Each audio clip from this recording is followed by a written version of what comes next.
What's up, Packer fans? Welcome into this Sunday edition of the Pack a Day podcast here on YouTube. I'm your host, Andy Herman. Thank you so much for joining me today. Today, my main topic of discussion is going to be Brian Gutekunst and the trades that he has made in the last three drafts that he's been GM of the team. So he's actually made 5 draft day trades. There's been other trades that he has made that have resulted in draft picks for Green Bay, but 5 trades on draft day, 3 in his first year in 2018, 1 in 2019, and then 1 last year in 2020. You may remember it just slightly. So I wanted to go over, what those trades look like, what he got in return, what other teams got in return with those picks, who kind of won out on each side of the deal. I want to go through, I'm going to be using Over the Caps trade value chart. There's literally like 100 trade value charts now. I really like Over the Caps. You're going to get different results on this depending on which one you use. So for sake of transparency, today I'm using Over the Caps, but we'll go through who won each of those trades on that trade value chart and see if it kind of matches up. So there's also, I'm going to take a few different tangents along the way, so stick with me as well. But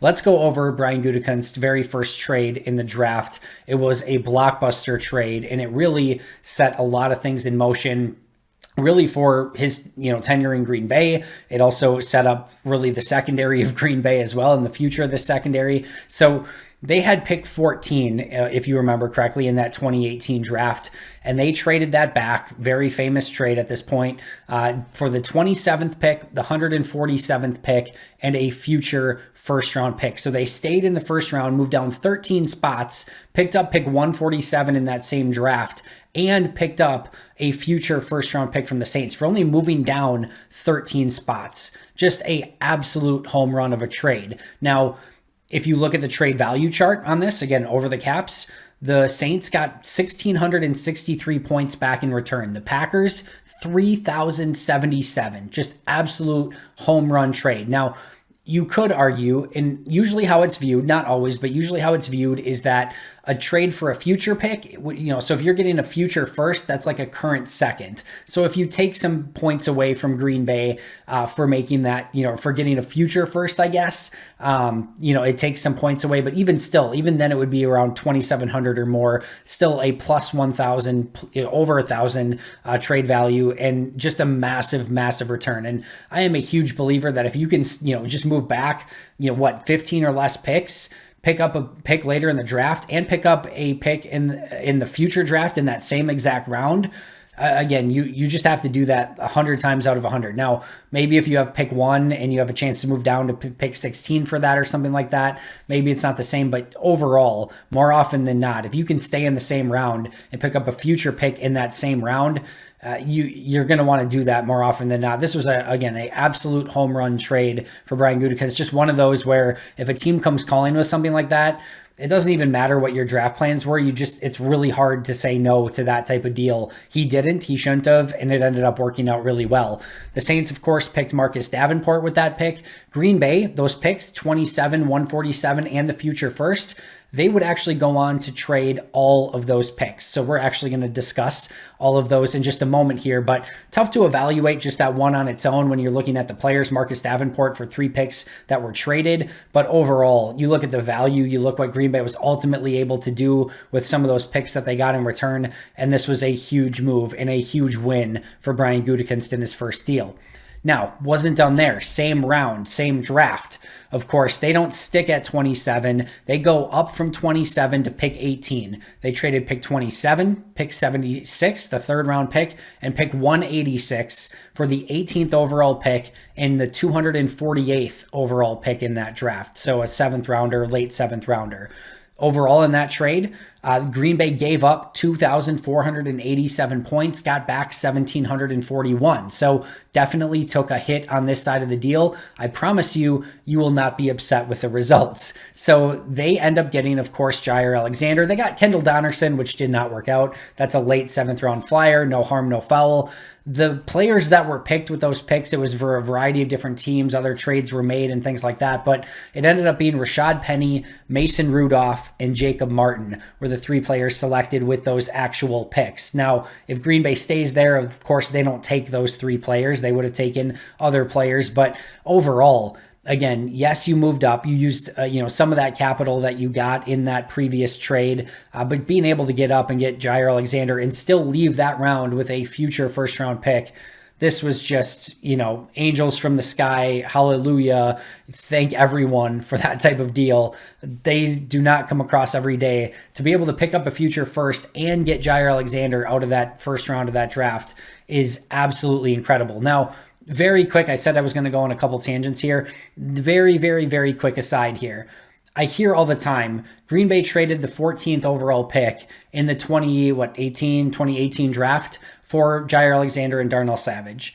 And yes, in the end, in a roundabout way, that's kind of how it equals out. If you actually want to know all of the deals that took place and all of the picks that moved and everything like that to make all of those trades work, it would go like this. And I researched it back, and it was basically like the Always Sunny in Philadelphia, like the thread board of trying to figure out who the victim was. I was trying to figure out all of the trades that took place. So here's what it ultimately would have been. The Packers traded the 14th pick in 2018. These are all 2018 picks. The 14th, 76th, 114th, 150th, and 186th. All of those were in 2018. The 114th pick in 2019, Clinton Dix, and Demarius Randall. Those are the 8 resources that they shipped out. In return, they got back Darnell Savage and Deshaun Kaiser in one of those player trades. And they also got a variety of picks that resulted in Jair Alexander, Oren Burks, Cole Madison, Kendall Donnerson, and Darnell Savage. So again, shipped out 5 picks in 2018's draft, 1 pick in 2019 draft, Clinton Dix and Demarius Randall. Got back Deshaun Kaiser, Jair Alexander, Oren Burks, Cole Madison, Kendall Donnerson, and Darnell Savage. Overall, you look, you're not upset about trading or Demarius Randall. All of those late round picks didn't, turn out to be much. Pick 76, you could have got like a Michael Gallup there, if I remember correctly. Pick 14, there were some good players like a Leighton Vander Esch there, James from the Chargers. All of those were good players picked around that point, but Derwin James, I should say. But the fact that Green Bay ultimately got Jair Alexander and Darnell Savage out of that was absolutely huge. So you can't just look at those that one trade back and say they got Savage and Alexander. There was a bunch more that went into that, but that would be the ultimate scale, if you will, of how to judge those 2 trades. All right, back on track. Same draft, 2018. They took picks 101 and 147 and traded up to pick 88 to pick Oren Burks. Now, Oren Burks certainly has not worked out to this point. Green Bay got beat here, or if you will, lost out on the value. They gave up 1,132 points in trade value. They got back 731. Didn't work out with Oren Burks. Listen, picks 101 and 147, nobody around that time in the draft ended up really amounting much to anything. They went up and got a guy that they had a top 100 grade on. I liked the idea. It just didn't execute well because Oren Burks, up until this point, has not turned out. No, my second and last quick aside here. I am a firm believer that for the most part, the draft is your top 100 picks. After those top 100 picks, everyone just becomes almost an insane flyer. And yes, every once in a while, you'll hit on a Josh Sitton, a TJ Lang, and Aaron Jones. And Green Bay's been better than most at finding those late round gems. But for the most part, the draft is really identifying talent in those top 100 picks, and everything after that is literally almost picking names out of a hat and hoping you pull the right one. And because of that, anytime you have an opportunity to go up and get a top 100 guy, I'm 1,000,000% for it. I'm just going to read you really quick. Starting at pick 88, which was Oren Burks for Green Bay in the 2018 draft. Now, there's a couple decent players in here, but tell me when you hear an impact player that was picked from pick 88 on in the 2018 NFL draft.